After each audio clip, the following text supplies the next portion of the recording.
Vamos a hablar de otro tema. Además de no poder acceder al sistema de voto telemático, los resultados de las votaciones en el exterior también fueron alterados, según el vicepresidente del Consejo Nacional Electoral, Enrique Pita. Más allá de repetir las elecciones, ¿el Consejo Nacional Electoral falló en garantizar la transparencia de los resultados? La entrevista a la carta, en diálogo directo con los protagonistas de los hechos. Nos acompaña Enrique Pita, vicepresidente del Consejo Nacional Electoral. ¿Cómo está? Muy buenas tardes. Gracias por acompañarnos. ¿Cómo está usted, Gisela? Un gusto enorme saludarla. Muchísimas gracias.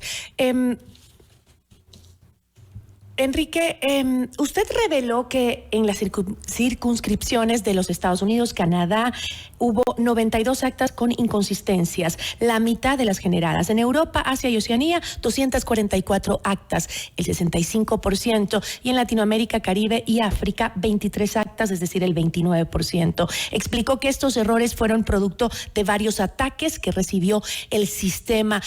¿Cómo puede haber inconsistencias en las actas si el voto es automático? ¿Me puede explicar, por favor? Es que no puede haber, definitivamente. En un sistema manual, como cuando los miembros de una junta receptora de votos llenan manualmente las actas, por supuesto que se pueden equivocar cuando suman el total de votos y no cuadra con el total de electores. Eso se llama inconsistencia y nos obliga a recontar.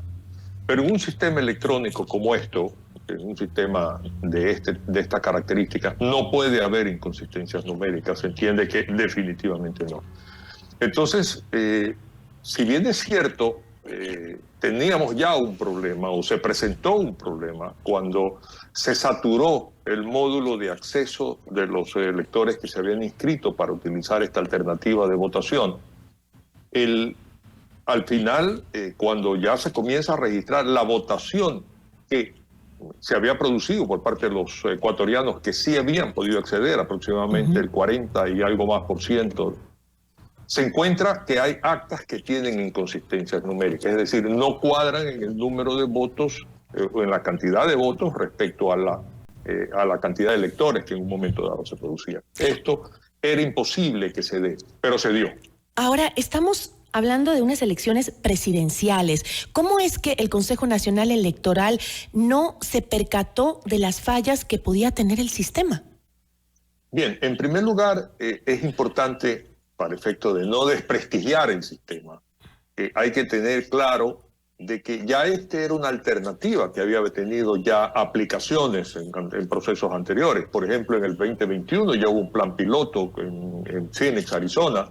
Posteriormente, en las elecciones seccionales y de referendo del 2023 se implementaron 52 zonas de las 101 disponibles, con gran éxito. Pero en esta ocasión, por el tiempo, no nos permitía, porque no teníamos las candidaturas ejecutoriadas hasta el último momento, para imprimir papeleta y enviar los paquetes electorales al exterior, se tomó esta decisión. Y se elevó a concurso público, y esto es importante, se elevó a concurso público, una licitación. Y el único oferente fue esta empresa que nos dio las garantías pertinentes en cuanto al manejo del software y en cuanto al manejo del respaldo pertinente para que se pueda llevar este proceso. Pero ¿el sistema es del Consejo Nacional Electoral o es de esta empresa a la que contrataron? El software es del Consejo Nacional Electoral, sí. Pero es importante mencionar cuáles son los temas de contratación o del contrato con esta organización. Muy sencillo, por ejemplo, servicio de acompañamiento al elector y servicio de capacitación de los módulos de inscripción y de votación. Perfecto, eso no tuvo ningún problema. Sin embargo, en el contrato había una cláusula que establecía, personalización de la plataforma de votación telemática del Consejo Nacional Electoral en infraestructura tecnológica que garantice, etcétera, etcétera. ¿Qué significaba esto? Implementar medidas de seguridad como firewall perimetral para evitar ataques de denegación de servicios, proteger automáticamente eventos inusuales dentro de la infraestructura tecnológica, entre otros. Al haber sido atacado el sistema en una forma desmedida, que más de 2.82 millones de accesos se pidieron en un momento dado, el sistema no tuvo las La seguridad es... ¿Y eso responsabilidad es de quién? Me está diciendo que de la empresa. Pero por supuesto que sí, porque esa era parte del contrato. ¿Y por qué? Usted dice que el sistema pues ha tenido, fue probado, se hizo un ejercicio para ver cómo funcionaba previamente, pero, o sea, no se lo probó antes de estas votaciones extraordinarias, es decir, no hubo tiempo entonces para ver si es que funcionaba bien, para subsanar los posibles errores. A ver, yo quiero insistir en lo que acabo de expresar. Usted tiene un sistema informático que lo va a aplicar y que ha sido probado con éxito. Y contrata a alguien para que le diga, voy a aplicar este mismo sistema, pero necesito que tú me des la certeza absoluta de que vas a poner las cortinas de protección pertinentes para que en un caso extremo, si hay una situación anormal, tengamos nosotros las protecciones. Pero cuando se produce un evento tan desmesurado, 2,82 millones de intentos de ingresar en el módulo de votación. Por supuesto que si el sistema no tenía las protecciones pertinentes, que eran parte del trabajo que la compañía tenía que proveernos, no resistió, se congestionó y no permitió que aquellas personas que se habían inscrito pudieran votar. Ahora, ¿considera que usted que se ha cometido una irresponsabilidad política al poner en tela de duda la transparencia de las elecciones? A ver, tenemos que definir dos cosas, porque mucho se habla de la transparencia de las elecciones. Tenemos que definir el hecho de que toda la votación que se dio en el Ecuador no tuvo complicación ninguna. Y los resultados están a la vista y la aceptación de los candidatos respecto a esos resultados es evidente. No ha habido incluso en todo el país una sola acta que sea cuestionada, como que en algún momento dado hubo algún problema respecto a su identidad, identificación o a los datos que ésta podía tener. Por lo tanto, el proceso dentro del país se llevó bien. El problema se presenta en el voto en el exterior, cuando se registran o se inscriben 126,000 personas para utilizar esta alternativa y solo llegan a votar 41 o algo más. Y el resto no pueden votar. Es importante mencionar el hecho de que, primero, fue una alternativa excelente respecto a la oportunidad que se le daba a los ecuatorianos para votar.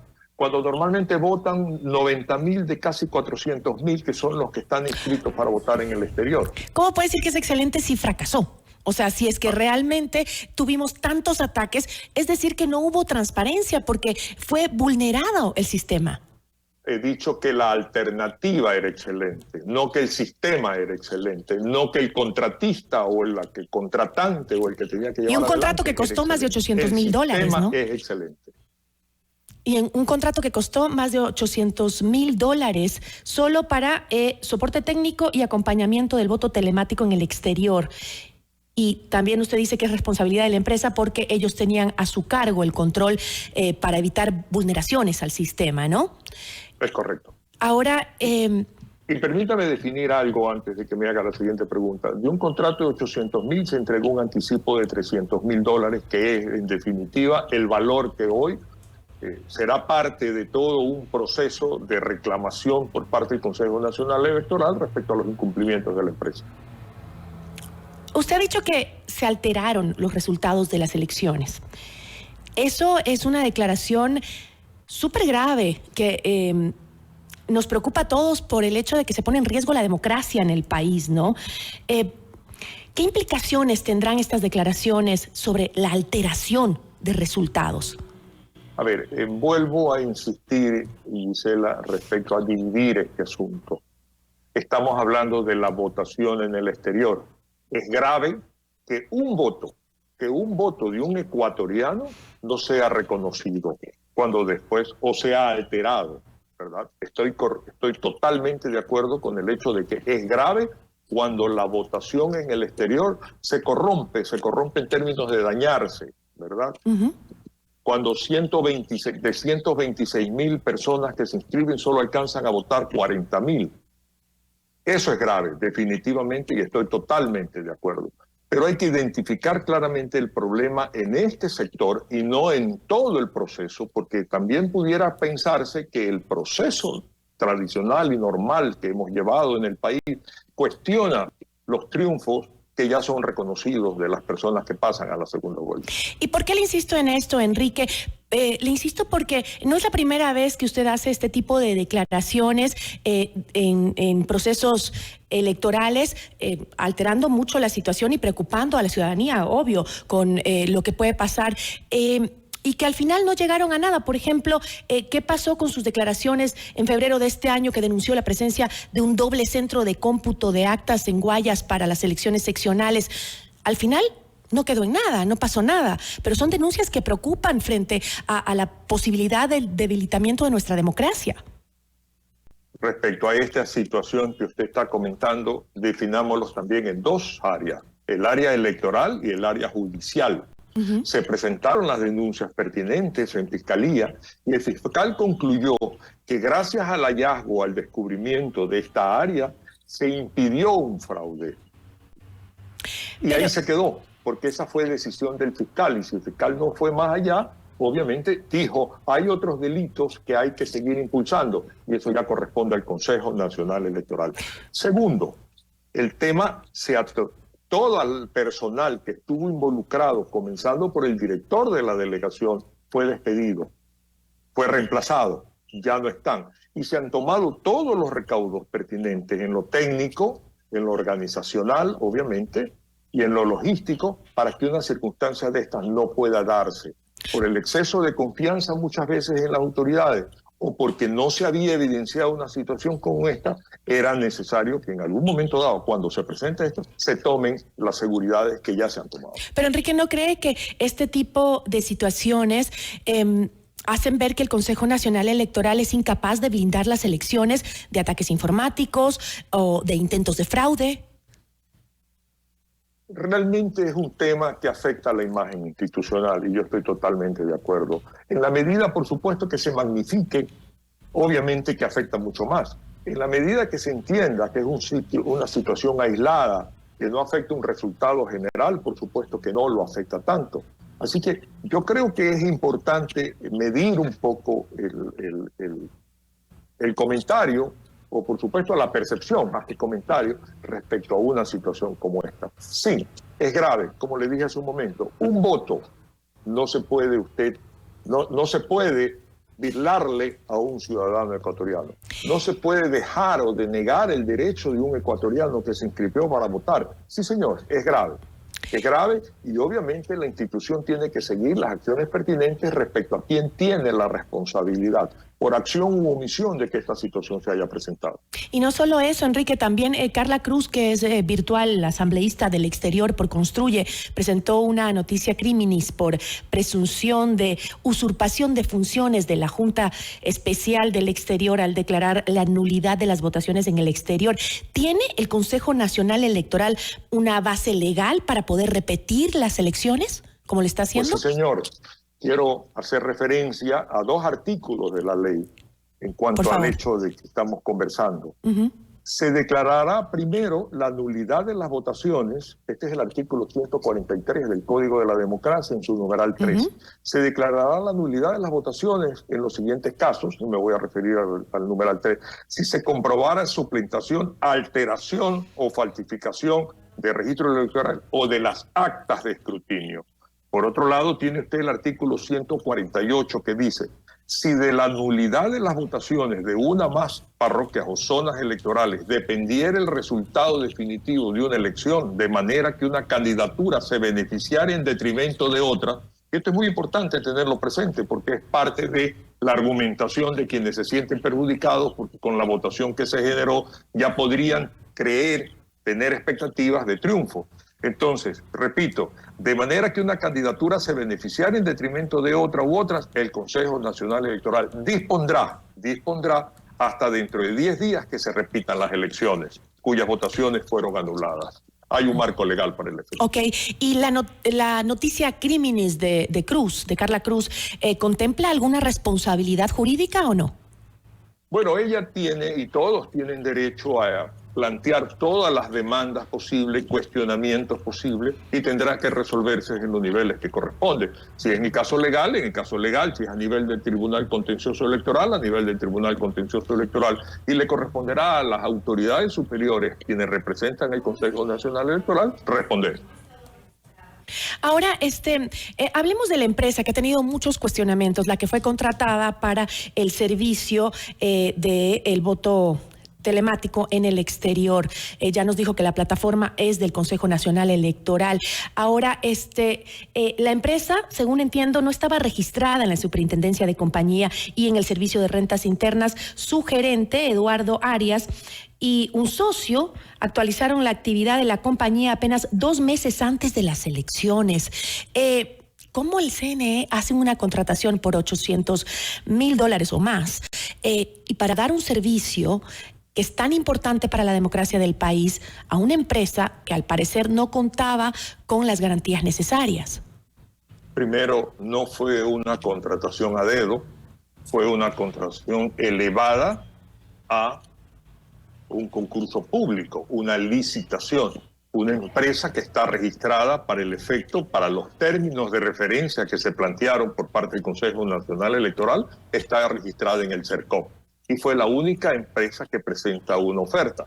Por supuesto que nosotros verificamos antecedentes de la empresa, antecedentes de quienes son el personal técnico de la empresa, para poder cumplir con los objetivos que les interesa a la institución en una contratación de esta naturaleza. Usted ha reconocido que la imagen de la institución se ha visto afectada con esto, aunque dice que la responsabilidad es de la empresa contratada. Sin embargo, ¿no considera, Enrique, que el Consejo Nacional Electoral necesita una renovación de sus vocales para que la institución justamente vuelva a contar con la legitimidad que tiene que tener frente a la ciudadanía? Si usted piensa, o cualquiera pueda pensar, que los vocales son los que están cometiendo un ilícito, hay canales apropiados desde el punto de vista de la ley electoral para efecto de establecer esas responsabilidades.